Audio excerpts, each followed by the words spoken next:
Tolorana indray ny araba tompoko lasy tompoko vavy manjoitsy tapaka ny fahitalavitra MBS amin'izao fotoana izao alatsinainy takarivana alatsinainy 9 Febroary taona 2024. Arabana ihany koa ianareo rehetra manaraka ny onjam-peo amin'izao fotoana izao ianareo any mitambazotra serasera rehetra any koa tsy adinoina fanaovana an'izay fiarabana izay mandeha dia mandeha ny fotoana mandeha dia mandeha ihany koa ny taona ny fiainam-pirenena manaraka ao aorianan'izay mandeha miazakazaka mila ifampiresahana sy tsara ihany mitondra fanazavana sy fanehoan-kevitra mahakasika an'izay rehetrarehetra izay amin'ity taona ity ihany koa ampatsahivana hatrany fa taona ny fifidianana ny taona 2024 araka nefa voizina sy hitantsika rehetra eny amin'ny fahitalavitra sy ny onjam-peo maro samihafa eny amin'ity arivo ity isika dia vahiny roa tahaka ny mahazatra no vahiny atao anatin'ity fandarana dinika ity dia eo misy ny solombavamboaka ny Madagasikara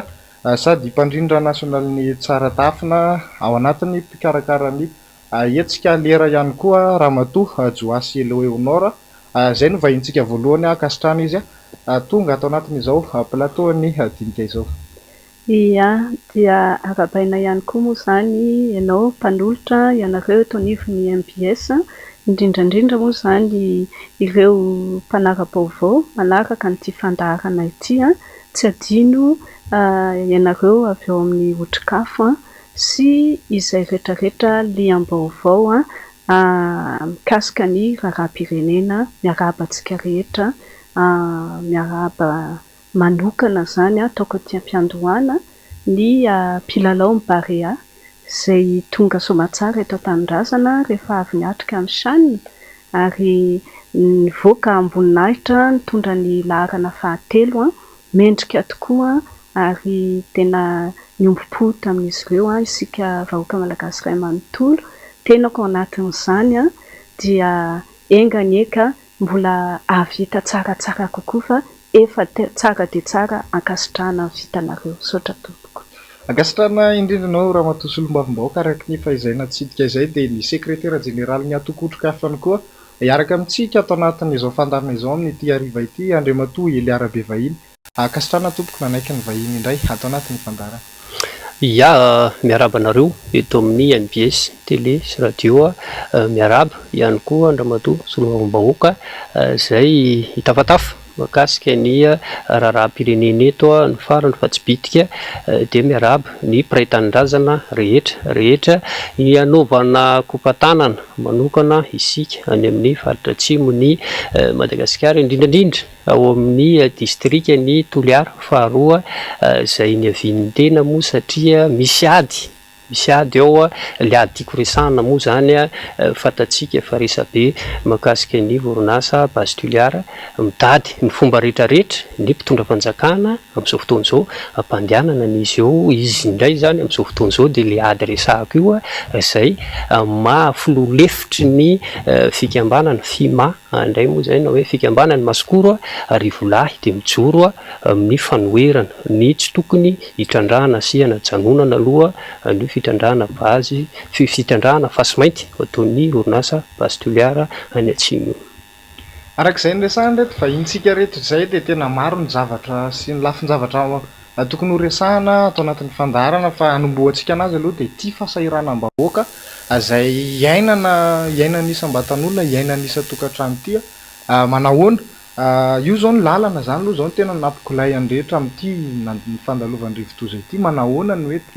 hoe endrikendrika na ataontsika hoe anjara andraikitra tsy fandriam-pahalemana ihany koa efa natsidiky ramatoa solombavamboaka ny Madagasikara teo makasika ny bary hafa tamin'iny fotoan'iny ihany koa nisy tsy fandriam-pahalemana maro izay nisesy tany Atsimonosy iny tao ny fanafihana ny fiara-pitatitr'olona ny resaka famonoana zazavavy anankiroa dia misy ihany koa ny resaka fifanafihana amina fokotany tsy fandriam-pahalemana daholo zany ny ainan'ny malagasy amin'izao fotoana izao manahoana ny mety hoe andraikitra sy ny ataontsika hoe zavatra tokony hoentinareo ao anatin'izany satria nareo mpisehatra ao anatin'ny resaka politika ramatoa solombavamboaka ny Madagasikara. Tena rariny loatra raha mipetraka izay fanontaniana izay araka ny voalazanao tena ny andavanandrom-piainan'ny vahoaka mihitsy amin'izao fotoana izao no ahitana taratra ny fahasahiranana sy ny tsy fandriam-pahalemana ihany koa voatanisanao teo trangany seho nandritra n'iny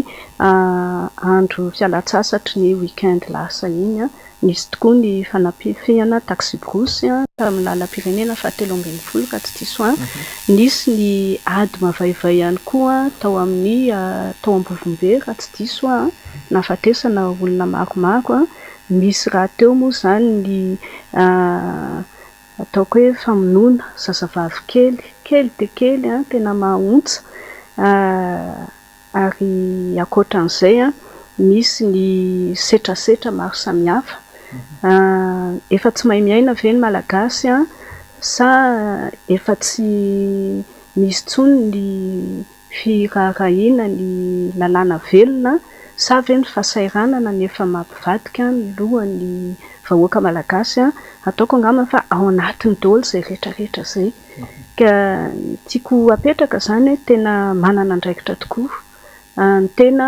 mahasombavambahoaka olom-boafidy eto amin'ny firenena manaitra mampaneny laklosy ny fitondram-panjakana hoe ianareo fanjakana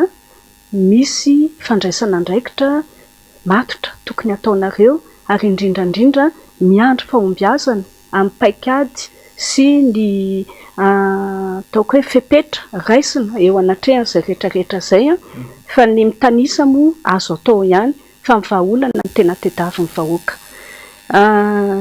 ny antony ozy ateo dia ny fahasairanana angamba ny fahantrana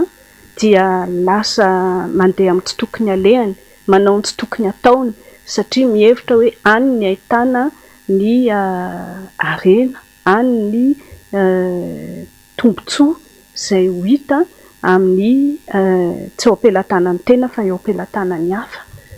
dia zany rehetrarehetra zany dia mitarika amin'ny fanontaniana iray lehibebe kokoa hoe tsy mahita vahaolana ve zany ny fitondram-panjakana mba anarina ny fiainan'ny firenena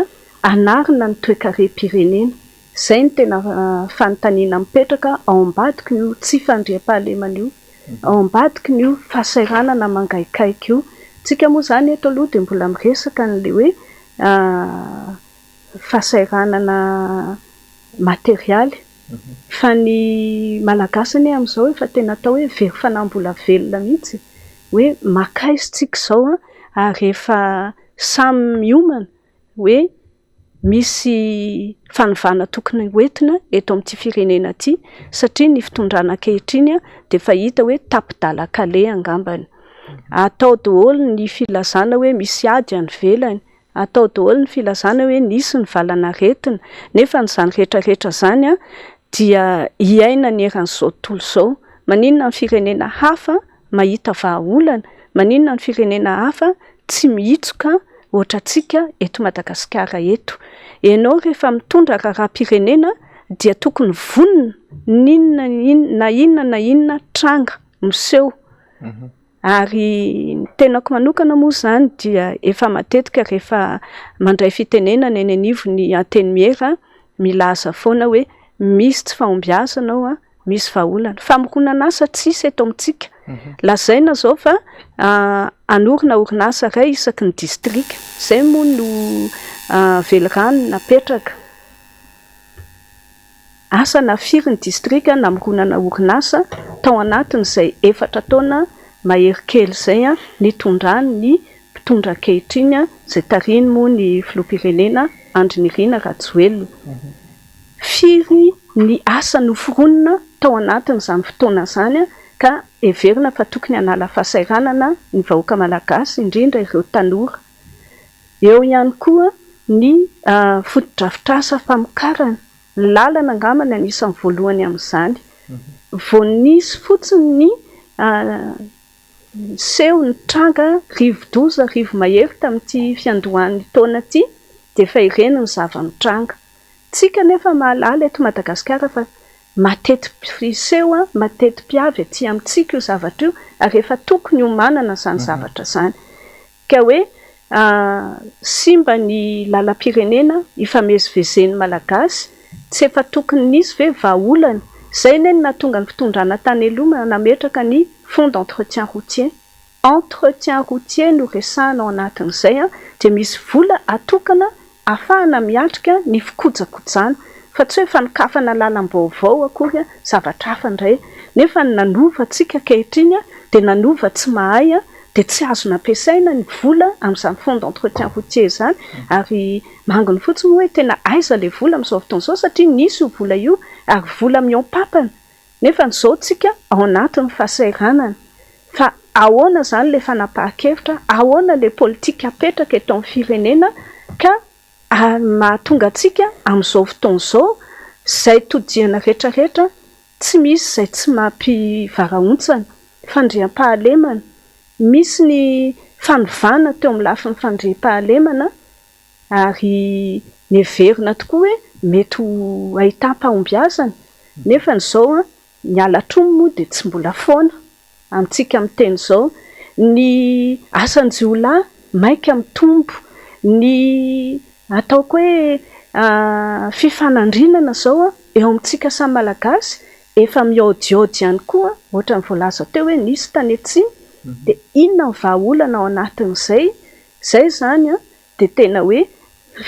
tsy fahombiazana tanteraka amin'ilay viana sy ilay politika napetraka ny mpitondra ankehitriny eritaona latsaka izao sisa no mbola hipetrahana io fitondrana io dia ho hita eo hoe aiza ho aiza no vahaolana indray hoentin'izareo ankehitriny satria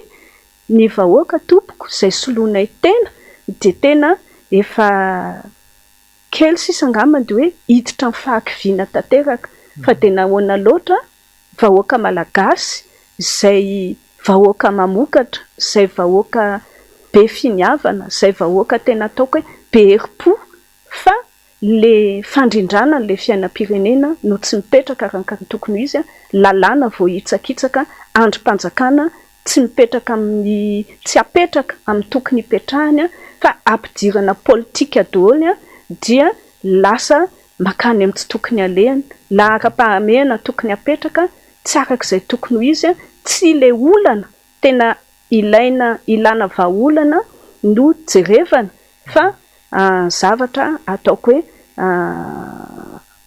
ety ambony ety ihany tsy miantefa tanteraka any amin'ny fahasahiranam-bahoaka. Andriamatoa sekretera jeneraly ny atoko otrikafa fandresahana teo any zay zavatra izay isan'ny tena hoe niodina tato anatin'ny fotoana maromaro zany hoe nakaiza ny volam-panjakana. Ny resaka mantsy maromaro teo ny mahakasika ny hoe cyclone sy ny ady any Ukraine sy ny Covid zay foana matetika no ataontsika hoe alaolany ny fitondrana amin'izao fotoana izao resaky ramatoa solombavamboaka ny Madagasikara hoe tsy tratra le tanjona anatin'le resaka politika mpampitantana sy mpampandrosoana le politika aveny tsy tratra sa le politika mihitsy no ataontsika hoe tsy mipetraka ao anatin'ilay izy ka mahatonga ny firenena ho latsaka anaty lavaka ohatr'izao sa inona ny tena antony na hoe ny baraingo ambadika izay mahatonga an'izao fiainan'ny malagasy tahaka izao fiainan'ny firenena iray manontolo mihitsy. Ya, ny anomboako azy aloha dia ozy hoe engany tsy isy resaka indray hoe noho ny olana misy eo amin'ny Chine sy Taiwan dia lasa misy zavatra sahala amin'izao indray zany lasa miaina fahasahiranana antsika satria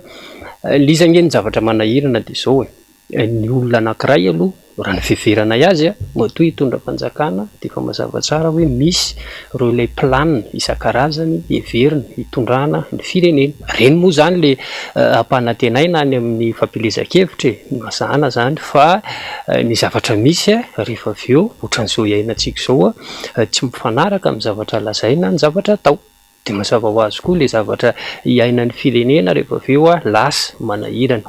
Raha miresaka tsika n'izao fitondram-panjakana izao miresaka politika miresaka an'izao ny manahirana nge dia hoe tsy fantatra intsony hoe inona ny tian'ilay mpitondra fanjakana ho atao ary lasa mipetraka ary ny fanontaniana hoe tena mahalala ny andraikiny ve mahafantatra tena zany asan'ny fitantanana firenena zany ve lay mpitondra fanjakana sa zavatra hafa no tanjona amin'ilay fitantanana ny firenena satria le izy ane raha hiteny ianao problema zao olana zao ninona tany sainao ianao ne raha mitondra fanjakana zany tokony ho fantatrao aloha fa misy zavatra be dia be tsy maintsy ho lalovanao misy fahasahiranana tsy maintsy ho lalovanao anaty ho sedraina ao anatin'le izy fa etsakilany koa nefa misy ireo le ataontsika hoe oenti-manana rehetrarehetra eo am-pelatana ny mpitondra fanjakana oentina hamahana ny olana eto amin'ny firenena. Le fitondrana firenena zany io tsy resaka hoe isan'andro eo ianao dia taraina hoe ka satria izao tsika koa moa rehefa mahazo an'le hoe ny manao zavatra tsy mora dia lasa ampirin'otrikafo hoe fa ny manao mora koa tsy zavatra, lasa ohatra ny alaolana zany. Reny zavatra rehetrarehetra mitrangy reny dia ohatran'ny hoe reny no lazaina fa tsy mampandroso an'ilay firenena, reny no manahirana antsika. Ny faraparanteo zao dia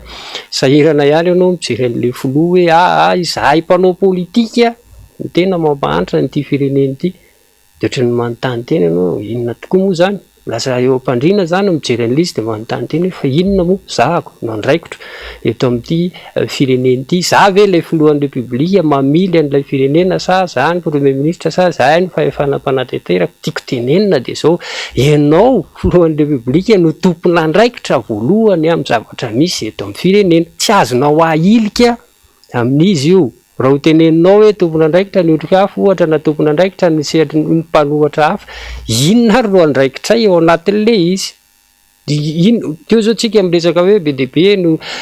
vola tsy hita volan'ny covid moa mbola olana mandrakitiny androany, volan'ny fer vao resaka teo hoe lasaiza zany problema daholo, zao betsaka no hoe tsy mahazo ny karama, zay aloha tsy nahazo tamin'izany, tsy fantatray zany hoe lasa nakay zany vola rehetrarehetra zany. Koentina hitenenana hoe ny mpanao politika no isany manahirana n'ity firenena ity. Ozy hoe marina zay fa amin'ny ampahany, satria raha mijery kosa aloha ilay mpitondra fanjakana ankehitriny sy ny miodidina azy izay manao politika avokoa dia tena marina kosa ilay resahan'ny filohan'ny repoblika hoe zareo no tena olan'ity firenena ity. Olan'ity firenena ity satria tsy mahavaha olana mihitsy fa lasa olana indray ary ho an'ilay firenena. Dia izay no anekeko aloha amin'ny lafindray ilay resahan'ny filohan'ny repoblika. Raha ohatra fotsiny izao tsika miresaka ny olan'ny lalana,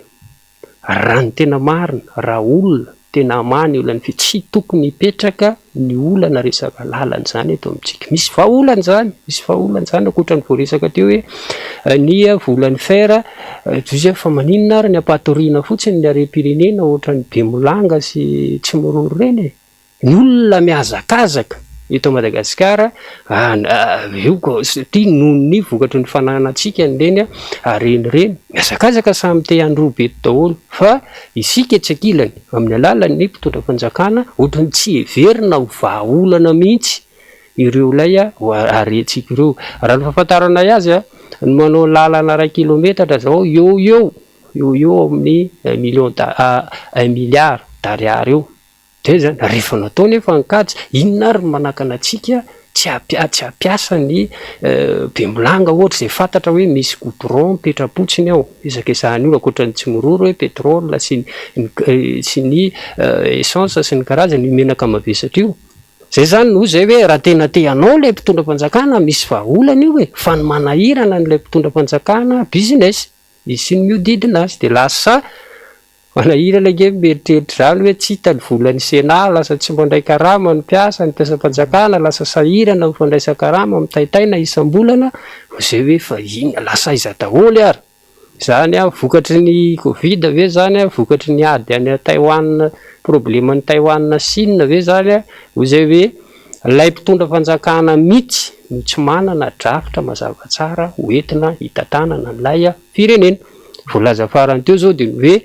amin'ity taona 2024 ity tsika hoajanontsika daholo ren'ilay fotodrafitrasa rehetrarehetra reny fa any amin'ny lafiny sosialy no hanimpanana ny hery, zany hoe ny vola eo am-pelatanana zany. Ndroa andro aty aoriana rehefa nakany amin'ny Marovoay ny filoha niova indray, zay resaka zany endrika sahala amin'izany zany no hitantanana n'ilay firenena koa zay tsy ho gaga ve tsika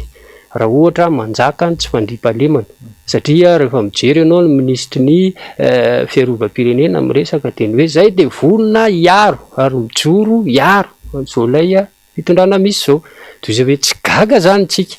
raha ohatra ka manjaka ny tsy fandriam-pahalemana le faty olona resahantsika teo vao ny farany teo tany amin'ny distrika ny Amboasary ren'ilay tanàna anankiroa mifanafika Ny anankiray voamalinomaly fanafiana ireny tatabe mpitatitr'olona ireny zay namoizana ain'olona anankiroa satria maninona mitandro filaminana zany atao amintsika natao hiaro ny androm-panjakana misy sy ny mpitondra fotsiny fa tsy tantaratra zay ilay hoe fitsonjovana ny vahoaka sy ny fananan'izay raha tsy izany no alamina de ozy hoe sarotra ny hevitra fampandrosoana nyity firenena ity izay koa nefa mitaky olona tena manana politika mazava tsara sy paikady mipetraka tsara tsy miovy isan'andro fa raha tsy izay no mipetraka de ozy hoe ho tapitra ihany ny 5 taona efa madivy farana moa izy ity resaka fifidianana tsika rehefa aveo fa zao zany everinay tamin'ny otrikafe fotoana tokony eritreretantsika hoe olona sahala amin'ny ahoana no everina nakinana ny fitantanana nyity firenena ity fa raha fitondram-panjakana misy ankehitriny aloha efa hita hoe tsy vahaolana fa vao maika olana ho an'ny firenena. Andriamanitra Ramatoa sy mba mivoaka mialatsiny tompo mikasika an'izay resaka fitantanana izay mbola maro amin'izao fotoana izao ny ananivon'ny ministera rehetrarehetra any misy nataontsika hoe raha izay ny ilazantsika anazy dia tonga dia mahitsy be hoe biby tsisy lohany hoe intérim zany na hoe mpisolotoerana no mitarika an'izay isan'izay zao no resana teo ny ministera an-darambahiny manahoana nefa isany tena ataontsika hoe point clé amin'ny resaka firenena le fitantanana mihitsy koa ve zany no tena ataontsika hoe tsy voafehy ao anatin'izay efa maro moa zay voalaza zay fa mba tiako anana ny fanehoan-kevitra hoe manahoana ny fahitana an'izay maro le zavatra ohatrany hoe ataontsika hoe kivonjivonjo maika sy kitaitaitra amin'izao fitondrana izao.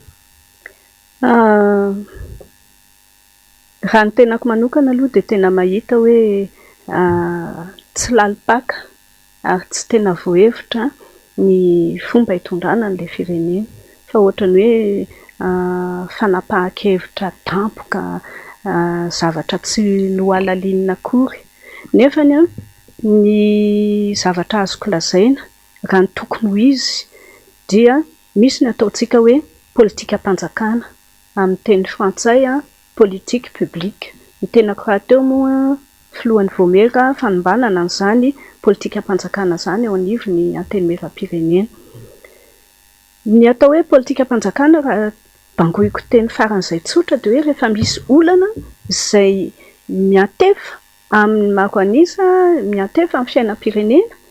dia anjaran'ny fanjakana mametraka vahaolana amin'ny fanandrify amin'iny dia iny ny atao hoe politique publique. Ohatra zany misy olana momba ny rano, famatsin-drano, fitarihan-drano, rano fisotro madio sy ny karazany dia izay mahatonga an'ilay hoe inona raha ny politika ny rano fidiovana, fahadiovana, politika ny eau assainissement zany. Dia ao anatin'izay zany ny amariparitana daholo fomba ahoana ny amatsiana rano ny olona, fomba ahoana ny ataontsika hoe mba rano fisotro madio no tonga eny isa-tokantrano mba tsy asiana aretina ohatra, dia ahoana ny fitarihan-drano eny amin'ny toeram-pambolena ohatra dia efa visavisaina sy vinavinaina izay zavatra izay ka izay mpitondra mandray fitondrana zany dia efa mivonona ninona olana satria tsy maintsy jerevana daholo hoe inona ny mety olana dia inona ny vahaolana fanandrify amin'izay. Zavatra rehetrarehetra tokony hisy politika-panjakana mazava ohatr'izany, lalana, fanamboaran-dalana, fikojakojana lalana, ny fanokafana lalana vaovao sy ny karazany rehetrarehetra. Tokony hisy politika fampianarana amin'ny lafiny rehetrarehetra, fampitaovana, mpampianatra, mpianatra, ny fotodrafitrasa rehetrarehetra. Fa ny eto amintsika nefany tsy politika-panjakana ny fahitako azy fa politika mpanao politika, politique politicienne. Izany hoe tetitetika sy kajikajy sy bizina sy ny ohatran'izany hoe ato amin'ny rano alao fa ianona ny namantsika mahay manao an'io izy alao omena anazy ny famatsim-bola mikasika an'io, kasika ny lalana raha ianona indray dia ay tsy nety indray raha ianona fa raha ianona indray dia izay le olana mipetraka eto amin'ity firenena ity fa tsy zavatra tsara omana sy noalalinina fa tsara omana makany amin'ilay tsizy, makany amin'ilay kinamanamana, makany amin'ilay tombontsoa manokana Zay ny anitry sy anitako hoe olana goavana dia rehefa tonga tokoa hoe misy tompona andraikitra tsy amin'ny toerany dia sarotra ny mahita solony satria izy indray ara le namana. Tsy le olona mahay an'ilay asa, tsy le olona matianina na le olona manana ny traikefa no tedavina, fa le olona azo ifanarahana amin'izay zavatra tiako atao ao anatin'izay. Tena voalazanao ary tena marina hoe raharaham-bahiny manokana dia anisan'ny ministera ataoko hoe manana ny lanjany manokana. Ministère de souveraineté hozy izy ny fitenenana, ary io moa dia mifandray manokana amin'ny filoham-pirenena satria resaka fifandraisantsika avy any ivelany. Maromaro ny zavatra tranga iarahantsika mahatadidy angamany misy fotoana hoe nisy fomba fijery tiana apetraka hoe aizintsika malagasy manohana sa manakina ny firenena rosiana izay nanafika ny Ukraine. Dia tena hafahafa be ny zavatra niseho tao anatin'izay, dia gaga ianao hoe aiza moa izany no tena tokony hametrahana ny position any gasy. Io anie tsisy position tsara, tsisy position ratsy, fa ny position mety amin'ny tombontsoan'ny pirenetsika no tsara.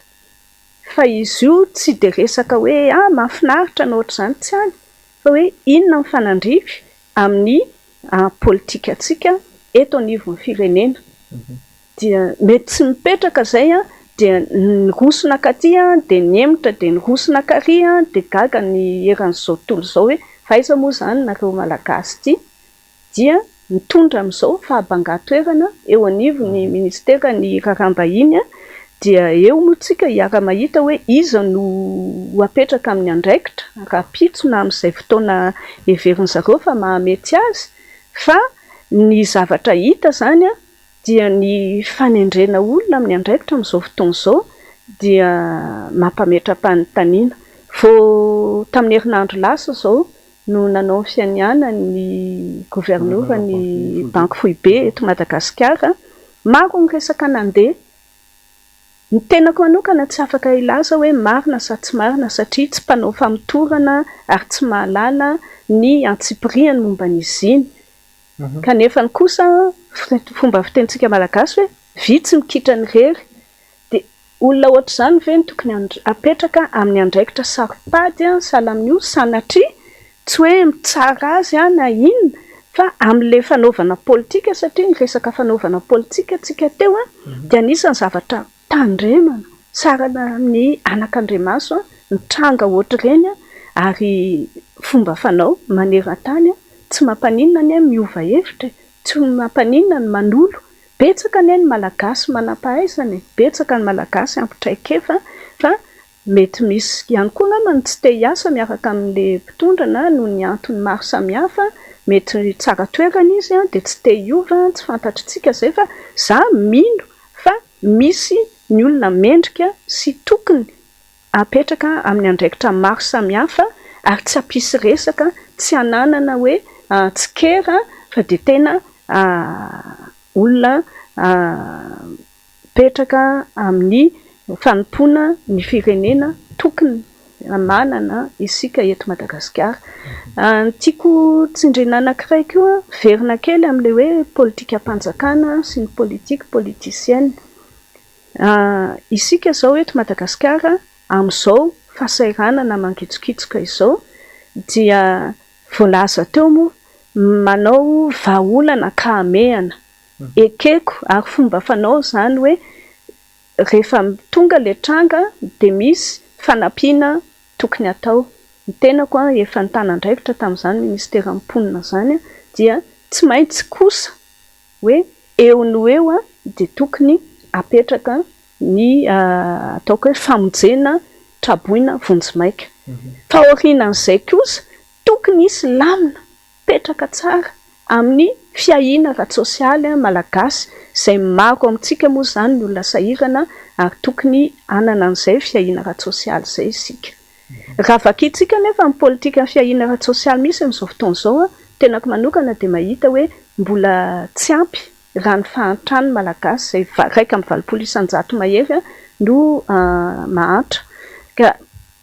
efa nisy ve fieverana sy vina napetraka anatsarana n'io politika ny fiainana sosialy eto Madagasikara io, politique nationale de protection sociale, izay ahafahana miatrika an'izay fahasairanam-bahoaka zany. Na ny tompona andraikitra mikasika an'izany anie tsika tsy manana accord de travailleurs sociaux eto Madagasikara dia izay le hoe aiza ho aiza. Ary ny tena politika mpanjakana iray lehibe dia ny teti-bolam-panjakana. Samy matadidy moa isika hoe fotoana fohy dia fohy no nijerevana n'izany teti-bolam-panjakana zany, fa ny soratra tao anatin'io politika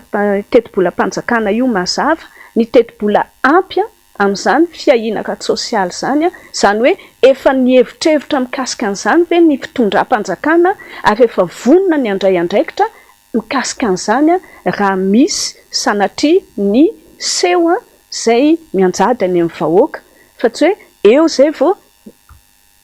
taitra amin'izay hoe andao indray raha tsika nao sosialim-bahoaka. Tsy amin'ny fotoana sahala amin'izao no tokony tenenana an'izany, fa tokony efa voasoratra ary tokony efa mazava any am-piandohana ary voavatsy vola zany, misy ny hoenti-manana ary misy mipaika rehetrarehetra mazava ka raha sanatria misy ny tranga ohatra ny cyclone farany teo tonga dia vonona ny fitondram-panjakana mandray andraikitra rehetra any. Somary mandeha dia mandeha kely any lerantsika raha sitrakareo vahiny mba somary fitinana kely ny faneho-kevitra anatin'izay. Andriamatoa sekretera jeneralina tokony otrikafa resaka mahakasika ny fametrahana ny fiamianan'ny governoran'ny banky fohibe isika teo anahoana. Nolazainy mantsy tamin'izay hoe ezaka izy anarina zany ny sandam-bola ny ariary anahoana raha zao hodidina na hoe contexte ny fiainam-pirenena toetra raha misy zao zao lavaka mangitsokitsika zao mety ho tratra ve izay zavatra izay ahoana ny fahitanao an'izay faneho-kevitra zay? Manana tokoa moa zany tsika amin'izao fotoana izao hoe gouverneur vaovao mitantana ny banky fohibeny Madagasikara. Tsy verina hoe nanahoana inona ny olana ny alany lay teo aloha, satria zavatra mifaningitra zany inona ho resahantsika raha mieritreritra anarina ny sandam-bola ny Madagasikara le gouverneur vaovao tsy ratsy zany, fa mipetraka ny fanontaniana hoe azaka ny pression mety andeha eo ve izy, izay ho ataony izy moa no manao an'izany fa mazana ny mpitondram-panjakana foana, satria matoa ny ala na teo aloha misy antony eo. Na izany naty izany kosa nefa zava-dehibe ny fijerena manokana n'io sandam-bolantsika io. Izy io anefa fantatra hoe inona ny olana zay ny malahira leto amintsika, ny olana fantatra fa le vahaolana mazana no tsy misy mahasa mandray an'ilay finiavana politika na hoe volonté politika tena ny olana izay. Raha miresaka ny ariary nge tsika dia fantatra zao hoe ity ilay ariarytsika mihevaeve ity ny tena olana, na le hoe ilay flottement ity. Io moa fantatra hoe tamin'ny andro ny mpitondra teo aloha tamin'ny fitondran'ny professeur Zafy Albert no nandray an'io fanapahan-kevitra anao ny ariarytsika mitsingevana io, mandrakity le izy ny androany olana ho an'ny firenena. Amin'izao fotoana izao izay hoe misy ireo namana mandroso sosikevitra hoe inona moa tsy hanaovana an'izy io lay sanda tokana le hoe taux d'essence fixe. Zany ange zao no tena olana fa maninona tsy rosoana zany vahaolana zany, tokony hojerena zany ary zay dia miombon-kevitra amin'izay lavin'izay, satria rehefa miresaka ny politika monetaire dia isan'ny sosikevitra alefanay foana ny jerena n'io resaka midy io, fa ny vola ihany koa na tiana na tsy tiana dia mifaningotra amina resaka hoe banky izy io. Isika nge nandray ohatra ny firenena manofy satria nahoana mieritreritra ny andrositsika raha toe-karena, mieritreritra ife ny sandam-bolantsika na banky ray raha tsy hatsangatsika. Zay nge le manay tsy misy atsika nge ireo banque primaire anakefatra ireo zay hoe zany nge no tena vahaolana, ary amin'ny fampandrosoana ny toe-karena raha tsy voafehinao ny politika monetaire na ny politika amin'ny lafiny vola, zay hoe aloha tsy mampanantena, tsy misy ny vahoaka malagasy. Koa zay hoe zava-dehibe ny fananana n'ilay gouverneur vaovao, fa mipetraka ny fanontaniana hoe tena sary ve andray fanapahan-kevitra anatsara anty aretina mahazo ny ariaritsika ity fa zay de resy lahatra hoe isan'ny olana ho an'ny firenena lay resaka midy io de tokony hojereny io fa tsy atao tokony foanana mihitsy moa zany fa tsy atao resabe fotsiny io fa raha tsy zay no foanantsika eto tsy masama nilay fanapahan-kevitra anangana n'izany banque de développement na tena hoe banky tena malagasy zany tsika hiatrehana ny fampandrosoana de io zay hoe resaka be fotsiny ny atao eto maranako ny makasika an'iny mba manararotra kely zay no tokony vahaolana ane misy efa ely zay no miteny hoe inona ary ny olantsika tsy hamadika ny poste malagasy io ho banky zavatra azo atao ane zany sa iza ndray no mandrara tsika tsy roso am'izany io poste io ange hitanao isaky ny district eran'ny Madagasikara na ny district farany kely ary misy an'io ny olona nge efa miroso am'izany banque postaux zany efa ela be ny olona no nanao an'izany fa Madagasikara eto ihany asa hoe inona ny olana mieritreritra androso anefa tsika nefa tsy mahasahy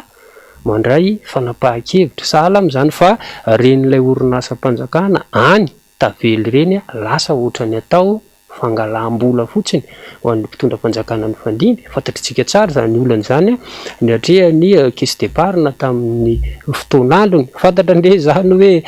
vola vo caisse d'épargne nananganana nitsy de ny hafa no migalabona amin'izy zay ny olana eto amintsika ka ozy hoe vahaolana misy arabaina andriamatoa gouverneur vaovao fa mba manantena zany izahay hoe tena asa andray fanapahan-kevitra ianao hitsabo antia ariary eto amintsika ity raha zahay ary malala n'ilay vahaolana maika ave fa izy foza hoe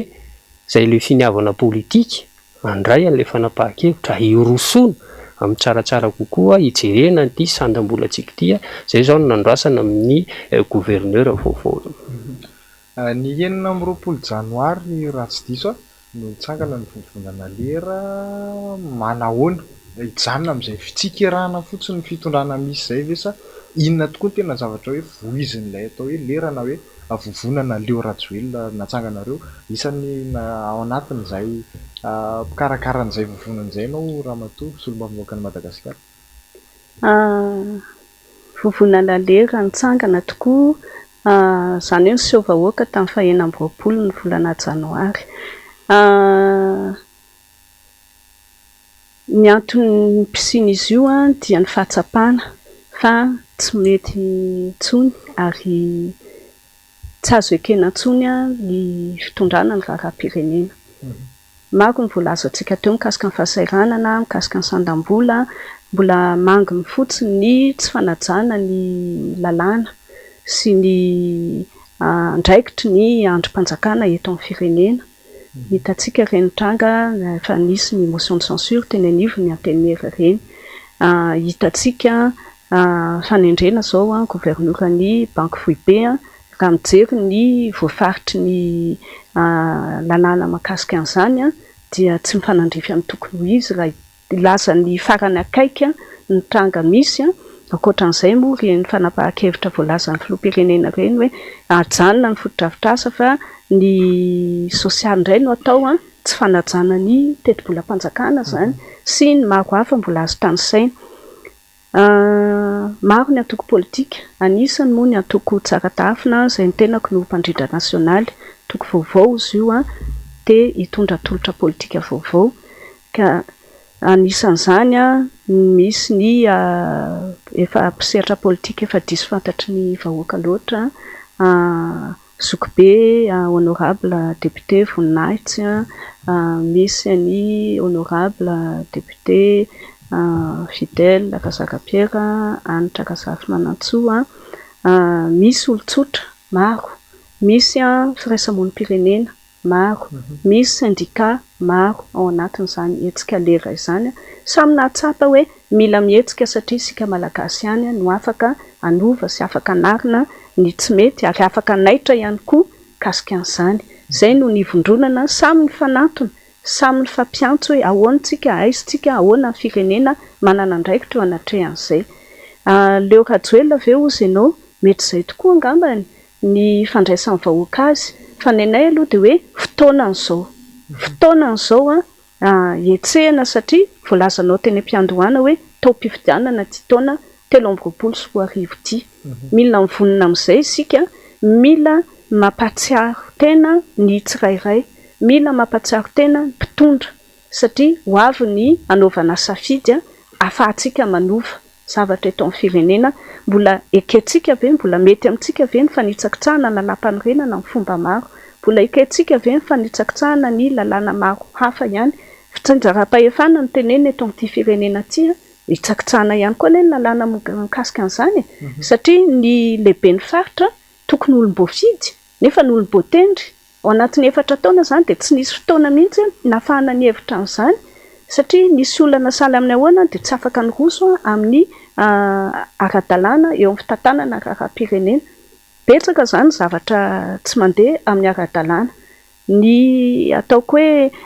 lafin'ny toe-karena mbola betsaka ny azo lazaina izay tsy mifanandrify amin'ny tokony ho izy, lahara-pahamehana tsy makany amin'izay izy, findramam-bola izay babeny malagasy rehetrarehetra nefa ny tombotsoany vitsy amintsika. Izany daholo zany nahatonga ny vovonana lera io nitsangana mba ilazana hoe aok'izay, amp'izay ndao amin'izay tsika etsika fa fotoana zao mahatsiarovan-tena isika malagasy tsirairay, mahatsiarovan-tena isika mpanao politika malagasy ary ianareo mpitondra ihany koa mahatsiarovan-tena. 9 Febroary tsika androany, izany hoe 2 herinandro maherikely teo eo zany, inona le tena hoe antony joroany zany? Zay ny tena tiako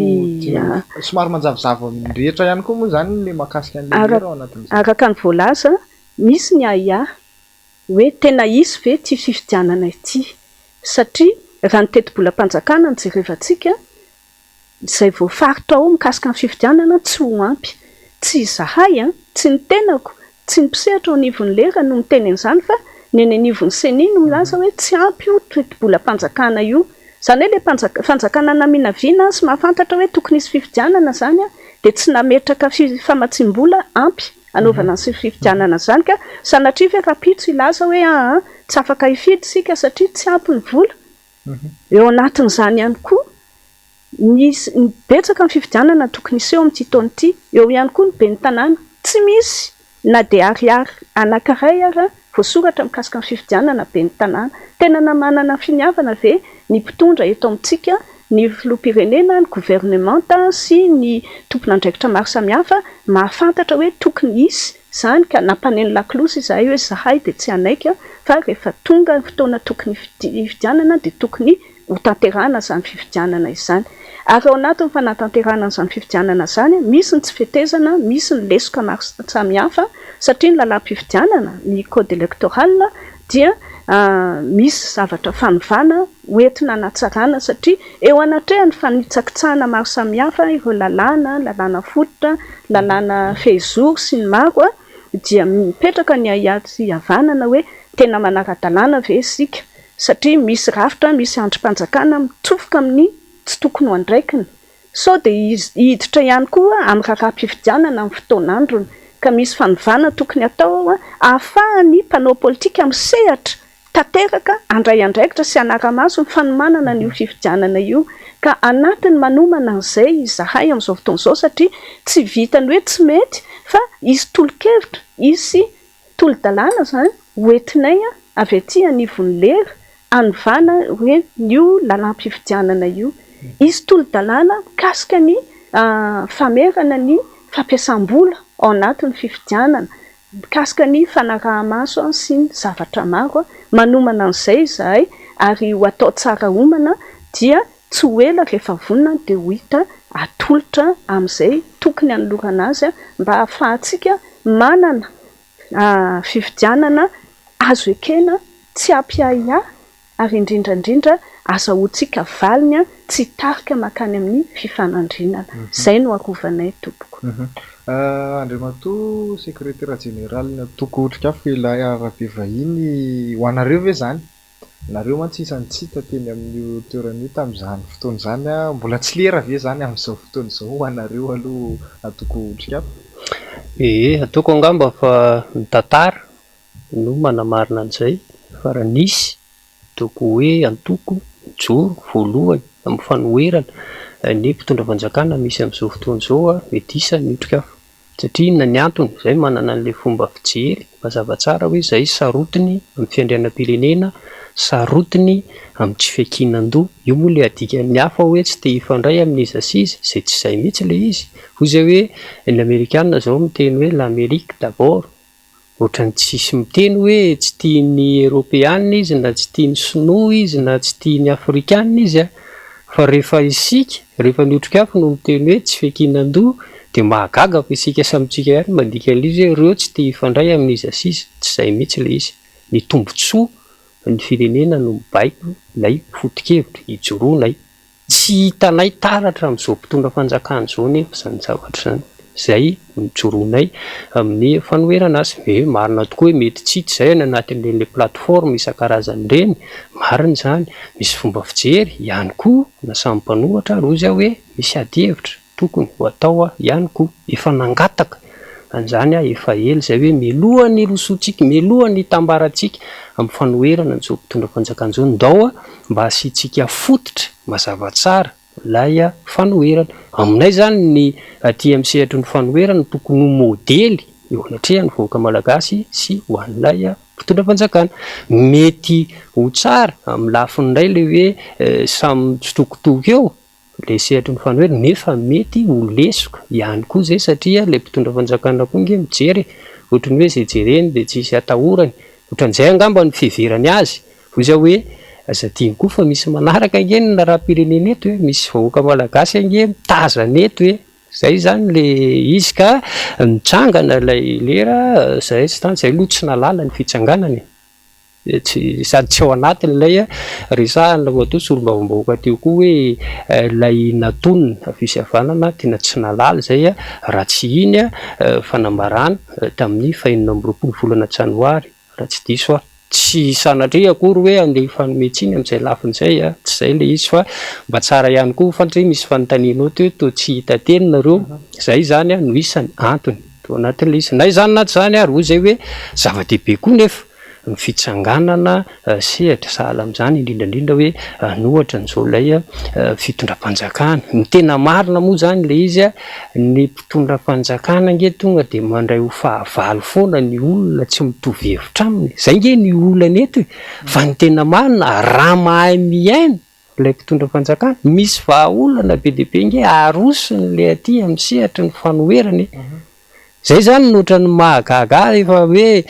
tsy mitovy loko tsy mitovy hevitra amin'ilay mpitondra ianao dia raisiny ho fahavalo miresaka fifidianantsika teo tia moa efa niresahako teto fa averiko misy toko hoe ray aman-dreny be raha amin'ny lafiny politika indrindrandrindra koa anay amin'ny faritra atsimo iny tononona mihitsy ny anarany fa tsy olana Andriamatoa Soja Jean André na i Kaleta fahalalany be sy ny maro azy verako azy be dia be ihany no rezima nisy teto efa nifandimby nisy azy fa variana rehefa nisy fanasana nataon'ny seny tao amin'ny Petit Palais moa tamin'ny izay ny fanasan'ny seny farany natrehanay manao tombana moa zany mahakasika ny hoe fomba hiatrehana ny fifidianana ny fampidirana ny mpifidy ao anatin'ilay izy mpifidianana dia rehefa niresaka ny code électoral io dia mazava be ny azy tao aorian'ny intervention nataoko dia ozy izy hoe rehefa tsy manam-bola aza milatsaka amin'ny avy any atsimo moa dia lafa tsy manan-dralaka milatsaka dia variana hoe tena zany ve ka izany fomba fitondra ny firenena mpanolontsaina manoka ny filohan'ny repoblika ilay miresaka dia ozy hoe tsy mahagaga raha rendrika ilay firenena fa azonao sary an-tsaina amin'izany zany rehefa mba raha misy koa moa zany rehefa mba momora no miodidina azy ilay filohan'ny repoblika rehefa misy teboka resahana zany tonga dia valiteny boribory ohatr'izay fotsiny na fanapahan-kevitra boribory ohatr'izay mety mijery ianao hoe mandrososo satria ohatrany fahatsapako an'ilay izy zany valy n'ilay intervention nataoko zany le izy amin'ny maha-panina ny antoko otrikafo ako satria miresaka ilay tokony hojereny code électoral io satria miresaka mpifidianantsika tokony ampitoviana chance ny candidat rehetrarehetra amin'ny alafiny hoe tokony hisy ny plafonnement an'ilay vola hoentina miatrika ny fampelezan-kevitra izay ny azo ny valiteniny hoe lafa tsy manan-dralaka milatsaka dia ozy hoe ay fotsaroanao Zay teny teneninao zay amin'ny andro ray mety tsy eritreretinao firenena nge lay resahantsika eto de izy hoe tsy tokony atao sahala amin'izany izy fa maninona ny ady-hevitra raha atao ara-potik-hevitra zay ny hevitray manany azy koa ny fanoherana fa inona ny anao tokony ho hevitra zany no ho ampidino io fa Madagasikara nge tsy anareo rery zay aloha zaba ny resaka fa atsika rehetrarehetra ity ka ozy hoe miresaka n'lay fifidianana zay mba manimpiteny any ny krizy rehetrarehetra teto amin'ity fireneny ity nge ka mazana atao rinana fifidianana foana ale hoe krizy post électorale ozy teo de andao mba ifampiaino ihany andao mba ifampiaino ihany fa be deaibe indray nge no exilé rehefa aveo raha ohatra tsika tsy mirary an'izany ho an'ny hafa kory fa tantara nisy zany vokatry ny tsy fampiainona teto amin'ity fireneny ity zany ty fifidianana ho avy ity tena mana izahay otrik'afo ary zay no resahako eto mihitsy hoe mety tsy tovizanay amin'ny nasamy mpanohatra ary ny mpanohatra hafa misy le mivoiny hoe aleo irosona ny fifidianana ozy zay tsy mandany zay satria ny lalàna no mamaritra an'izay fa tokony hiatrika fifidianantsika amin'ity taona ity fa raha zao zavatra misy zao tena matahotra zay amin'izy hoe sao de mba andao aloha mba asiana ny ady-hevitra hoe ahoana no etrehantsika n'izany fifidianana zany na tena tsy maintsy atao fa aza atao bontolo sy bodongerina fotsiny oatra zany izy hoe rehefa tsy manam-bola de aza milatsaka matoa ny olona miresaka matoa mitsikera matoa mandroso sosikevitra misy zavatra efa hita nge teto amin'ity fireneny ity ka zay de mipetraka foana hoe raha le fifidianana aloha izy zay hoe aleo aloha izy fampiresana na lay mpanohatra hafa koa range miresaka ny fifidianana mbola manao tolo-kevitra ihany izy hoe tokony ho jerena manokana io seny io tokony ho jerena manokana io ACC io tokony ho jerena ihany koa lalàna ifezana ny fifidianana lay hoe code électoral de zay otrik'afo mametra-panontaniana foana raha tsy hanao an'izany ary lay mpitondra fanjakana de ahoana petraka ny fanontaniana tokony ho valiany zay raha tsy nandray an'lay tolo-kevitra izy hoe tokony asiana mpisedra politika hafa zay irotsaka amin'ny fifidianana ohatra lay senia tokony kitihana ny ACC tokony kitihana ny lalàna amin'ny feny fifidianana apetraka foana raha tsy hanao izy de ahoana zay zany no mahatonga anay mametraka ny hoe samy mpanohatra tsika ndao re mpitondra fanjakana io fa manao be marenina fa ndao isika samysika aloha no ametraka an'izay zany ange tsy mandany fotoana firy de tokony zay nijerentsika rehefa hita moa zany zay tapako fa hoe bon ny firosona amin'ny fifidianana zany nirona ny be sy ny maro atao akory tsisy masikotra ny sakay sika fa rehefa tenerana lany any fa raha samy resy lahatra kosa hoe misy ady-hevitra mbola tokony atao na misy fanapahan-kevitra hafa tokony ho raisina mialohan'le fifidianana zay zany miantso hoe aleo asiny zay ady-hevitra zay mialohany andraisantsika fanapahan-kevitra mahakasika ny fifidianana resaka efa ao anatin'izay resaka fifidianana zay tsika mahakasika an'io lero ihany no tiako antaniana raha matoa solom-bavim-bahoaka hoe manahoana zany ny resaky nareo ny amin'ny plafonnement natsipany secrétaire général ny otrik'afo teo ihany koa plafonnement resaka ny code électoral sy ny manodidina rehetra ny resaka fifidianana inona ny zany ataontsika hoe aherinareo anatin'io ahafahanareo mametraka an'le adisisika isin'izay hoe tokony araha mijery sa inona le tena hoe ahafahana miaraka mijery sy ny code électoral sy ny resaka plafonnement amin'ny resaka vola ampiasaina satria mampitaraina ny olona maro ihany koa izy amin'izao fotoana izao mialohany hitsofoana an'izay hidirana amin'izay fifidianana izay ia araka nazavaiko teo izahay zany dia hitondra tolo-kevitra izahay iza lera zay misy mpisehatra politika misy firaisamonim-pirenena zay samy manana ny tanjakany sy izay olona mpanaradianay fa izahay koa manana olom-boafidy ny tenako zao fa tsy izao rery fa misy reny efa hitanareo reny ary misy ny hafa mbola ho tonga efa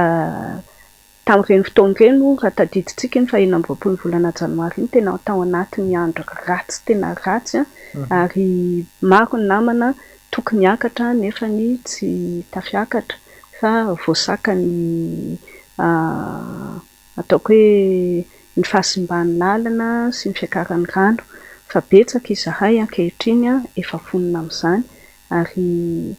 manana ny lanjany manokana izany olom-boafidy izany indrindra ny solombavam-bahoaka. Misy koa ben'ny tanàna ao anatin'ny lera, izany hoe ery maro samihafa izay tena mitondra ny feo ny vahoaka malagasy ary tsy diso izahay nitondra n'izay feo izay satria eto maheno ny antokotrokafo dia tsy mifanipaka mihitsy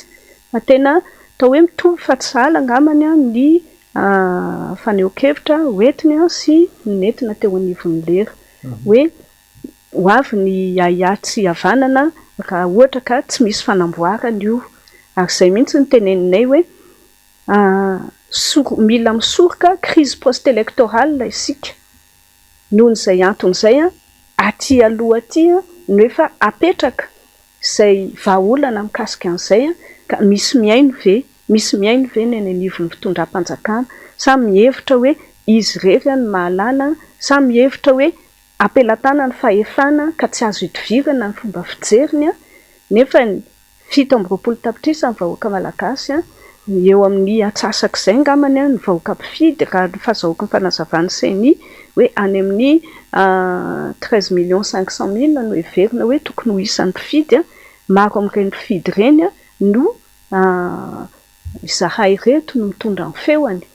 avy any amin'ny faritra rehetrarehetra, avy any ambany ravikazo, avy any ambany vohatra, misy ihany koa ny an-tanàn-dehibe indrindra ny eto an-drenivohitra ka eo anatrehan'izay zavatra izay ny fahendrena dia ny fanetretena izay tokony hanana ny mpitondra satria ny mpitondra anie ka fahefana avy any amin'ny vahoaka ny eny am-pelantanany tsy izy ny tompo-pahefana fa le vahoaka. Le vahoaka izay soloinay tena, le vahoaka izay hoentinay. Tsisika satria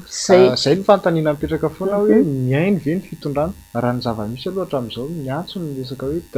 dinika nasionaly, ny fifampiresahana, latabatra boribory sy ny maro hafa mbola paraingo hatramin'izao tsisy réaction raha izay no ilazantsika anazy ny eo anivon'ny fitondrana ahoana le fomba hitondranareo an'izay mihitsy le herinareo ahafahanareo mametraka an'izay tolo-kevitra sy zavatra hoentin'ny lera izay. Ny tolo-kevitra moa izany dia izao amin'ny tenako dia efa mitondra azy ary maromaro aminay moa nefa manaparitaka any amin'ny haino aman-jery sy amin'ny fomba fampahafantarana maro isan-karazany ary mbola hoentina eny amin'ny tompon'andraikitra koa ny tolo-dalàna rehefa vonona izay tsy ho ela moa araka ny voalazako teo tompon'ny fahefana dia ny vahoaka. Na izahay reto ary ny vahoaka mahatonga anay miteny izany hoe ny vahoaka no farany anapaka hoe makaizitsika izay ngamba no azoko ametrahana azy satria fiainam-pirenena ny resahana fa tsy hoe izaho manokana tsy hoe ny tsirairay aminay ary tsy ireo mpitondra ireo koa fa reto malagasy mpiray tandrazana amintsika reto izay miaina ny ataoko hoe mangirifiry sy ny mangaikaiky amin'izao fotoana izao ary miaina koa tsy aradrariny toy ny vahoaka diso fantatro loatra any amin'ny distrika ny Vangaindrano amin'izao fotoana izao nisy ny rorana dia dibo-drano tanteraka nefa ny fisorohana an'izay aloha atreto avy amin'ny tondram-panjakana tsisy fa dia miandry ny sitrapony ny zavaboary ny natiora angambany izay no azoko ilazana azy. Andriamanto sekretera jeneraly ny atoko-trikafo mikasika an'izay ihany manodidina an'izay resaka izay hoe raha ny antso ny fanoherana nareo isany anatiny hoe manohatra n'izao fitondrana izao ny amin'ny tokony sy midinika ahafahana miala sy misoroka amin'izay resaka mety ho savorivory ao aorianan'ny fifidianana izay mety ho anahoana kosa mety ho endrika ny avy amin'ny areo tsara ihany raha hoe amafisina na hoe mety nisy hevitra ve hafa ankoatran'izay resaka fiantsonana mety hoe ho dinika na izay zavatra efa noentinareo hatramin'izay zay. Io mazava ho azy firenena ilay resahantsika amina sehatra sahala mitony moa izany no isan'ny fitaovana ihany koa anaovana an'izay ilay antso indrindra hitondrana ny hevitra ihany koa heverina hoe mety hasoan'ilay firenena hatramin'izao moa izany dia hitantsika hoe manao be marenina ilay mpitondra fanjakana misy tsy mipetra-potsiny koa izany izay satria firenena no resahana na tsy mamaly ilay mpitondra fanjakana ho anay manokana misy drafitra efa voavolavolanay efa mipetraka fa tonga ny fotoana iverina hoe tokony ho ampahafantarina azy dia ho ampahafantarina zany misy ihany koa ireo lay antoko tokony mifanantona any mbadimbadika any ao anatin'izany zany izahay otrika fa risany hoe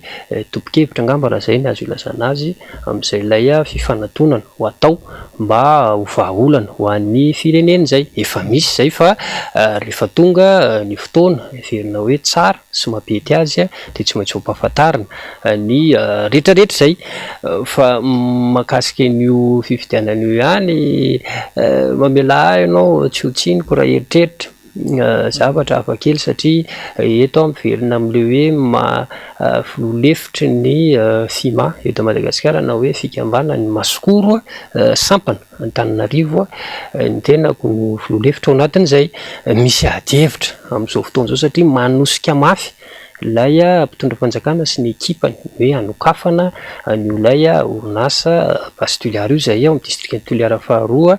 maromarona kokoa ao amin'ny commune Kilmalinika zay na alatsahany tavon'ny tena moa zany inona no ifandraisany amin'ny fifidianana dia tsotra be mandeha ny resaka fa hoe io orinasa pastoliara io no heveriny mpitondra fanjakana fitaovana anankiray ho akany vola aya zany wakany vola ihany koa hiatrehany an'ilay fifidianana na le hoe fond de propagande zany moa zavatra misy zany resaka mandeha anjaran'ny mpitondra fanjakana no mamaly an'izany raha ohatra tsy marina izany zavatra resahako zany ka mahatonga anay mijoro amin'ny fanoherana an'izy io tsy fity teanohatra fotsiny ilay izy sanatrin'ny vava na hoe zay any amin'iny district iny tsy tia fandrosoana satria zay moa zany ilay sahatra hoe nareo tsy tia fandrosoana mandraky ny efa kere ozy ny avy hoe mandraky ny efa masare masare moa zany inona raha miteny paritra dia efa hitondrana vahaolana dia mbola manda ihany dia zay hoe iza no andeha anda fampandrosoana amin'ny faritra misy azy fa misy cadre mazava tsara tokony mapetraka aloha ho anay zany dia zay manahoana aloha ny resaka code minier tonga trano mihitsy ny adihevitra fa tsy resaka hoe fanoherana n'ilay pastoliara fotsiny manana modely be dia be tsika io ambato vy io tondra inona ho an'ny toekarentsika QMM tondra inona ho an'ny toekarentsika manahoana fitsinjarana azy vao farany teo zao dia hita hoe menimenina ny vahoaka any amin'ny faritra anosy ary nanao fitokonana mihitsy moa ho fanoherana n'ilay QMM satria be dia be ny zavatra tsy mety ankoatrany hoe miteraka tsy fahasalamana amin'ny taratra radioactive sy ny karazana hitantsika ihany koa reny fahafatesana azy an-dranomasina sy ny karazany reny dia izay hoe ho ataonareo sorona ary ve zany izahay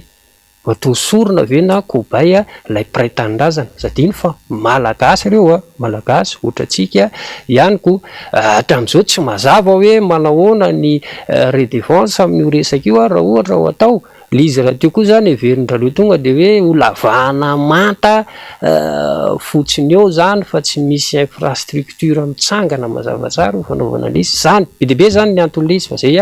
nisy an'ny antony mampijoro anay zany amin'ilay fanoherana ny lizy fandraiky amin'ny fifidianana ma lizy satria nahoana zay no resaka mandeha amin'izao fotoana izao hoe isan'ny orinasa anankiray zany ataony anokafana an'io akany mpitondra fanjakana vola hiatrehana ny fampelezan-kevitra toy izay tsy azo ekena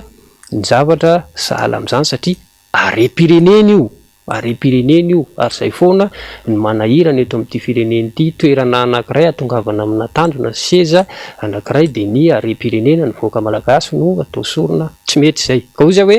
zany zavatra rehetrarehetra zany manamafoana ilaina verimeriko ilaina iolay fifampiresahana io satria raha ity firenentsika efa tena latsaka lalina ao anatina fahantrano ity ny sanatry indray isedra krizy indray mandeha vokatry ny tsy fianony ny mpitondra fanjakana dia ozy hoe tena ho sahirana eto tsika ary iza no sahirana voalohany amin'izany ny mpitondra fanjakana ihany anie tantara efa nisy zany ka miantso foana zay ilainy ilay fifampiresahana io mialohan'ny irosoana amin'ny fandraisana fanapahan-kevitra. Nisy ny resaka ny olona mahakasika ny ny fanatona tamin'ny sadek ny filohan'ny repoblika milaza ny hoe anitatra ny fitondrana ho hatramin'ny roa taona manahoana ny mety Fahitana an'izay miresaka ihany koa Andriamatoa sekretera jeneralina toko otrika fely arabe vahiny teo Ramatoa. Solombavamboakan'i Madagasikara mahakasika an'izay hoe atao orinasa atao fitaovana ahazoana vola eritreritra daholo moa zany siosiony-resaka mahakasika an'izay hoe ahafahana manomana an'ilay propagande na hoe fampelezan-kevitra amin'ny fifidianana sao dia mba hiendrika kosa ary izay zavatra izay zany amin'ny hoe tsy mahataitra ny seni ny fanjakana amin'ny resaka fifidianana ao Aroso ity na eo ary ny fanambarana hoe tsy maintsy misy ny fifidianana amin'ity ny filohan'ny seni eo ihany koa ny prime ministre sao dia mba hiendrikendrika saritsara ny afaka andikanan'izay hoe tsy hisy mihitsy tsy ho vonona mihitsy ry zareo anatin'ny resaka fifidianana ho amin'ity taona ity satria tsy ampy izay mety hoe ho teti-bola ahafahany zareo iroso ao anatin'izay fifidianana izay. Io moa zany raha fifidianana no resahana dia voalohany indrindra miainga amin'ny lalàna samihafa izay mifehan'izany fifidianana zany misy ny voalaza ny lalàm-panorenana ary misy ny voalaza ny lalàna ny fifidianana dia fantatra mazava dia mazava ny tetiandro hoe 80 andro mialoha raha fahalohany ary 30 andro mialoha raha fahatarany ny farana ny tao-piasany filoham-pirenena izany hoe tsy maintsy anelanelany 27 novambra sy ny 27 desambra zany tokony isiny izy io raha sanatria ka tsy ho ampy ny hoenti-manana indrindra ara-bola dia fanontaniana tsara apetraka izay fa ny zavatra tsy voasoratra ao aloha raha ohatra ka sao dia izay ny eritreritra zareo dia hitatra fotsiny fitaom-piasan'ny filoha ankehitriny izay aloha dia tsy misy lalàna milaza an'izany ary ataoko hoe tsy tokony ho izay no izy satria rehefa tapitra ny feim-potoana dia tapitra ny feim-potoana izay aloha zavatra anankiray etsan-dan'izay mety mihevitra angamba zareo hoe iverina toy ny teo aloha isy ny famatsim-bola avy any amin'ny mpiray ombinantoka satria raha matadiditsika tamin'ny taona 2024 nisy ilay atao hoe basket fund dia nitondra famatsim-bola ny mpanohana ny firenena malagasy ny rafitra maro samihafa firenena mikambana sy ny firenena miara-miasa amintsika fa ny tsy mitovy dia ity tamin'ny voalohany ry zareo namaty satria hoe amerina ny Madagasikara ao amin'ny làna ny démocratie sy ny ara-dalàna ordre constitutionnel sy alternance démocratique dia izay no nazahoantsika fanohanana fa amin'izao fotoana izao tsika efa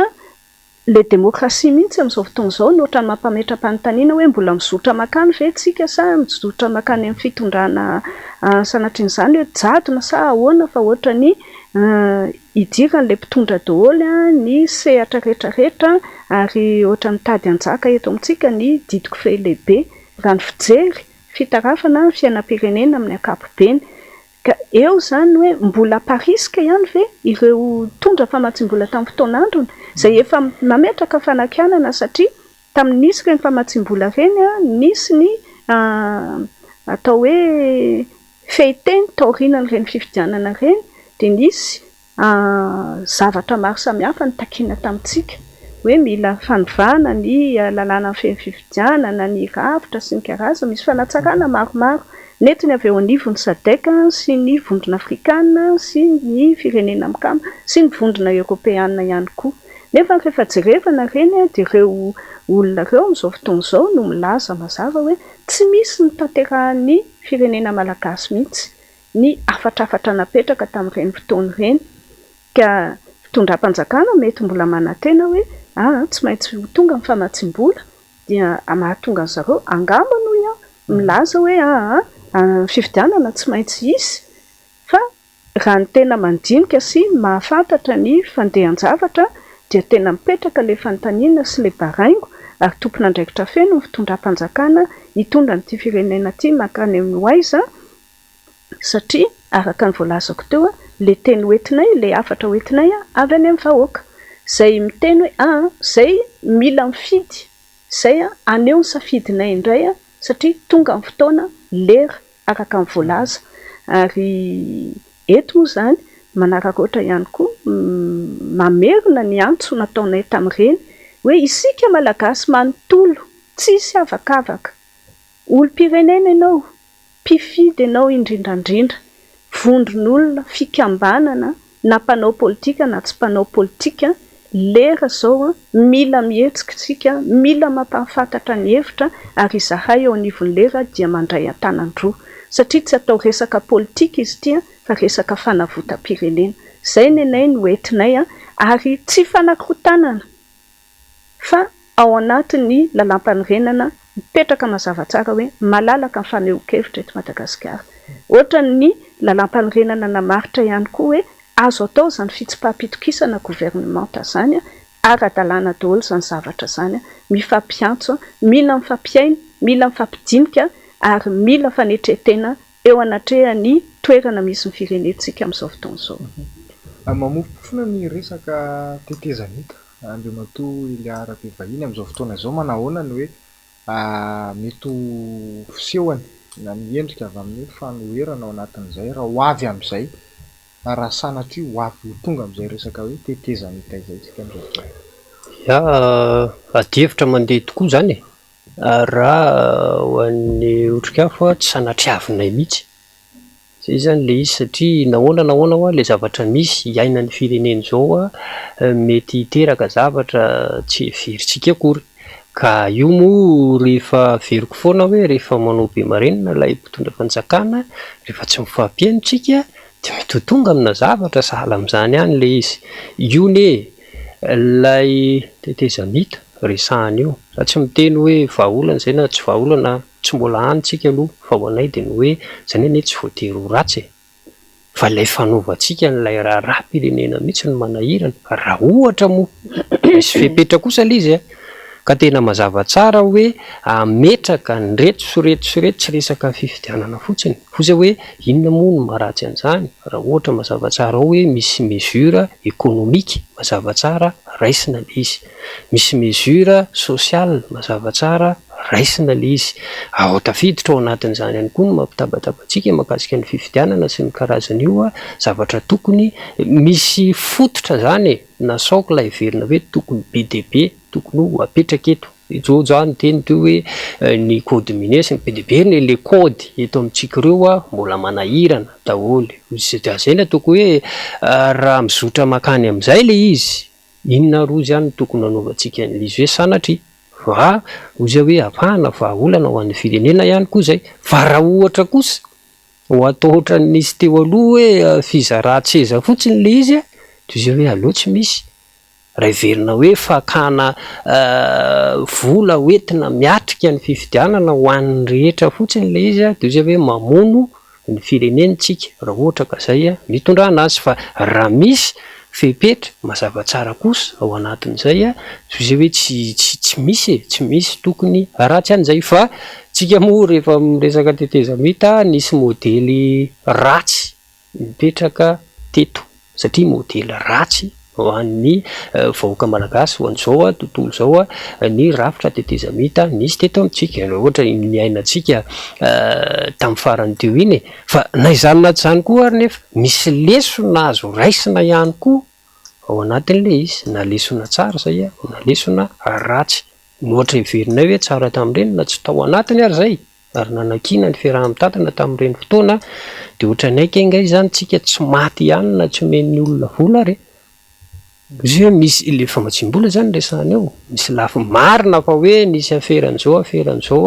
izy hoe le izy averiko foana hoe misy lesona tsara azo tsoahana ihany ao anatin'ireny. Fa tsika moa mazana tsika fatra-pakatahaka fa tsika tsy mba mahay makatahaka zavatra tsara. Indrindra moa zany mitondra fa ny zavatra ratsy no alaina tahaka. Izy hoe adihevitra zany amin'izao fotoana izao. Za tsy eto tsy mbola miteny hoe momba na tsy momba n'izany resaka tetezamita zany ny otrik'afo. Izy hoe ohatran'ny hafa ihany io, miantso fifidianana, miantso fifampidiniana mialohan'ny fifidianana. Misy ihany koa zany mandroso an'ilay tetezamita. Izy hoe zany tokony ifampiresahana, tsy tokony écartentsika zany ny mety heverina hoe vahaolany rehetrarehetra, fa tokony atao ny adihevitra tiana na tsy tiana mamerina foana ako hoe misy risque ambony be raha irosoantsika botolo amin'izao io fifidianana io. Ray ho riskana hoe amin'izao fotoana izao aloha izay manana ny fahefa-mpanjakana ihany no afaka mitsoka ny mafana sy ny mangatsiaka. Sarotra na tiana na tsy tiana ny andresy ny olay mpitondra fanjakana amin'izao fotoana izao io raha miroso makany amin'ny fifidianana tsy misy fanavozana ny rafitra rehetrarehetra ny resahantsika teo ireo isika lasa ohatran'ny manokatra lalana ho azy makany amina mandaha manaraka indray izay zavatra izay nefa rehefa avy eo veriko ihany le hoe tsy hipetra-potsiny koa ny aty ankilany rehefa misy zavatra tsy mety eo dia tsy afaka hanaiky tsy ho valim-pifidianana misy eo dia izay ilay toko hoe tsika izany izao raha ny tena marina raha jerena ilay firenena raha vao tsy ampiheverina no andraisana fanapahan-kevitra eto dia misy risika be dia be zao isiana korontana na zao fahantrana aiza koa rangahy ianao ahita vary efa mananika ny arivo ariary no kapoaka izany io nefa no foto-tsakafontsika ahoana moa no heverantsika fa ho zakan'ny olona izany mialohany mandra-patongany izany fifidianana izany raha tsy misy fepetra matotra raisiny isika nefa ohatran'ny ataon'ny firenena vahiny toko hoe fimehezana ve sa tsiko izay fomba ilazana azy fa menan'ity loka rehetrarehetra ity loka amin'ny tsy fanjariana sampy eo amin'ny tsy fanjarian-tsakafo sampy eo amin'izao dia etaetaniny eo koa ilay mpitondra fanjakana dia hoe efa industria izao ny voatsangana orinasa izao ny famoronana asa dia ozy hoe tsy le izy raha ilay mpitondra fanjakana no afa-barako izy hoe anazy iny fa ny tena manahirana ao anatin'izay lay firenena mihitsy ilay vahoaka malagasy mihitsy no ohatran'ny ataon'ny olona fomezana disaka mivoaka any ivelany dia mahazo indray loka amin'izao le firenena nefa miletika ihany ko ozy hoe feziko le izy mandalo kiondalana ny firenentsika amin'izao fotoana izao mandalo kiondalana itsika dikan'izay tsy mahazo manao adisonitsika eo amin'io kiondalana io zavatra roa ihany no misy anatina olana sahala amin'izao na mifampiresaka na miady izay ihany rehefa anatina olana sahala amin'izao ny firenena inona ny tsara indrindra izay aloha mandroso an'le hoe aleo mifampiresaka mba tsy hisiany ny olana tonga aty amin'ny famaranantsika famaranana ny fandarana mazava ho azy maromaro ny zavatra voaresaka teo azy tokony tsara ho fantatra fa ny kevitra maro avy aty amin'ny solombavamboakan'i Madagasikara Joasy Eleonora sy Andriamatoa sekretera jeneralina Tokotrikafo Elia Rabe vahiny mialohan'ny tena hifaranantsika dia amba hofitinina Andriamatoa solombavamboakan'i Madagasikara ny resadresaka nataontsika teto raha sitraka ao indrindra ao anatin'ny ray minitra satria efa somary lasalasa kely ihany fotoana. Ia, famotinana angamba ny efa samy mahatsapitsika rehetrarehetra fa mamerina ny antso hoe avy ty ny fotoana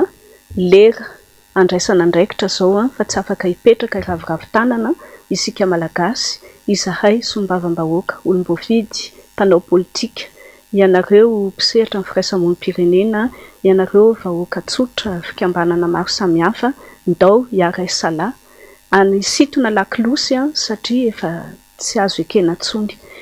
izahay ao anatin'ny atoko tsaratafina dia tena misehatra tanteraka ao anatin'izany satria izay no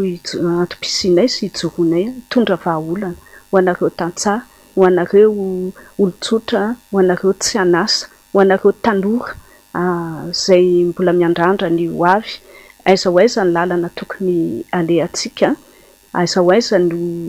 ametrahantsika ny fanantenantsika amin'reto mpitondra izay hita fa manobotry ny firenena sy tsy manaja ny lalàna sa ahoana dia mila mandamintsika nefa ny mila ihany koa manandra-peo dia manantenanareo ary manipy kopatanana ho an'ny avangain-drano izay ao anatin'ny fahasairanana 700 arivo ny kapoakam-bary dibo-drano ny tanàna ny mpitondra fanjakana nefa tsy mitondra vahaolana mbola ao anatin'ny zavatra atrehantsika ihany koa izay ary mandray andraikitra feno manaitra sy misitona lakilosy fa dia na izany ary mirarosoantsika rehetra ahitany rariny isika vahoaka malagasy. Akasitrany ianao Ramatoa solombavamboakan'i Madagasikara Joasy Eleonora sady mpandrina nasionalina toko tsara tafina ihany koa nanaiky ny vahiny teto amin'ny fandarana Andriamatoa sekretera jeneralina Tokotrikafo fa mitinana ao anatin'ny ray minitra makasika ny resadresaka ny arahana teto. Ety Ampamirana dia mitodika amin'iny faritra atsimo Madagasikara iny manokana, izay io zao hoe indrindrandrindra ny ao amin'ny distrikany Toliara faharoa dia averiko foana hoe misy zavatra heverina ampisaratsarahany mpitondram-panjakana antsika sy ny bomba azy amin'izao fotoana izao, dia mahakasika foana ny olay orinasa basy Toliara io ozy hoe ny tokony tombotsoa antsika rehetrarehetra, ny tombotsoa ny mpiray tanindrazana no tokony ho jerentsika sy hibaiko ny fanapahan-kevitra raisitsika. Harem-pirenena io basy Toliara io efa manana ohatra ratsy be dia be tsika amin'ireo ilay ataontsika hoe fitrandrahana vaventy misy eto amintsika ireo, fanontany saina teo ny hoe ny Ambatovi sy ny QMM sy ny karazany io indray ny orinasa basy Toliara ozy hoe tsy manana zotsika hanao fahadisoana handray fanapahan-kevitra diso ka lasa ho anao kabraraka sy ho isitrahany hafa fotsiny ny harem-pirenena eto amintsika eto. Koa izay izy miantso ny mpitondra fanjakana, miantso amin'ireo le voarebirebina vola kely izy hoe ajanony aloha io, ajanony aloha io fa aleo mieritreritra vahaolana hafa ho an'ilay faritra. Averiko hoe amin'ny filoha-lefitry ny fikambana ny Masikoro eto Antananarivo nanaovako an'izay ilay antso izay ary makahery antsika malagasy mpiray tanindrazana rehetrarehetra amin'izao fahasahiranana misy izao. Rety Ampamirana toy izao hoe manamafy an'izay le fiarabana leo le mahery fotsika ireo dia ny barehany Madagasikara izay tapaverina tanindrazana omaly ary mirary ny fanatanjahantena malagasy ho tafakatra amin'ny avo indrindra. Makasitraka nareo eto amin'ny MBS tamin'ny fanasana, makasitraka manokana ny ramatoa sy olom-bavam-bahoaka izay niara-niatrika ny dinidinika nisy teto. Agastratsika ireto vahintsika ireto ny sekretera jeneralina tokotrikafo mazava ho azy ilay arabe vahina, eo ihany koa ramatoa sy olom-bavam-bahoaka ny Madagasikara vao vita ho vangain-drano, ramatoa Joasy Eleonora sady mpandrindra nasionaly atoko tsara tafaray tsara taafina azafatompo nanaiky ny vahiny tato anatin'ity fandarana ity etony dia hitanina trano foana isika zany andeha iroso eny amin'ny fokotany eny hanoratra ny anarantsika ao anatin'ny lisam-pifidianana na dia efa vita ary ny fepitaona izay niasany ny CLRE teny anivoneny fa araky ny fanazavana dia mbola afaka misoratra anarana eny sika ao antsika izay mbola mety hoe matorotorona sahirana ao anatin'izay tokony mbola mandrainy eny anivon'ny fokotany andrasana ihany koa moa zany fitaraina anareo mahakasika an'izay satria maromaro ihany mitaraina mahakasika an'izay hoe midy ny fokotany tsy mety mandray fa entanina satria ny fifidianana dia kion-dalana lehibe afa-tsika manarina indray ny firenena amin'izao firenena fa tena latsaka akaterena izao dia izay Rizy Menakavy no hanaovana ny mandrapitafa akasitrana ihany koa anareo tany an-tokantrano tany niaraka taminay hatramin'ny farany tato anatin'ity fandarana ity mametraka ny mandrapitafa tompoklasy tompoko vavy.